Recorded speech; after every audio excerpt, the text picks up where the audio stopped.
O paso dos restos do furacán Kir sitúan a provincia de Pontevedra como a máis afectada de Galicia, contabilizando 300 das 550 incidencias que tivo que xestionar nas últimas horas o 112 relacionadas co mal tempo. Ningún concello se librou do seu paso. En Barro, o vento causou a caída de varios paneis no pabillón de Curro. Por seguridade, a estrada que pasa o seu carón estivo pechada durante boa parte da mañá. Un dos paneis superiores destos de translúcidos voou e entón o aire dentro traballou e fixo que varios dos paneis do cerramento exterior tamén se desprenderon, polo cal cortamos o vial para que non pasara ninguén por aquí mentres o vento non amainou.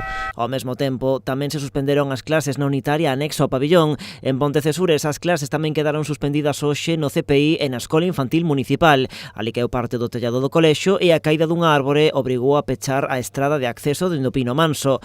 Tampouco houbo clase hoxe no Cebes Pedregada de Poio.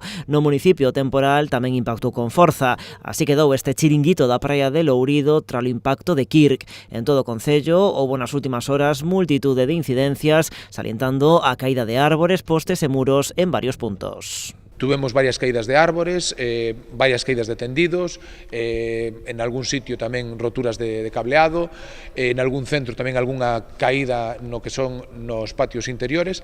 No centro Espedregada a dirección tomou a decisión en coordinación coa Inspección Educativa de suspender as clases a primeira hora da mañán. O temporal tamén causou inundacións en Cuntis pola enchente do río Gallo. Ali, ademais, centos de veciños quedaron sen teléfono nin luz polo temporal, incidencia que tamén afectou a unhas 600 vivendas en Pontevedra e outras 300 en Meis. No caso de Cuntis, o Servizo Municipal de Emerxencias recoñecía estar desbordado pola cantidade de incidencias rexistradas. En Vilagarcía, a caída de polas e cables afectou o tráfico ferroviario con varios retrasos, mentres que en Caldas os problemas de mobilidade rexistráronse na estrada N640, que tivo que ser cortada tamén pola caída de varias árbores. Unha incidencia que se repetiu noutros puntos como en Sanxenxo ou no Grove.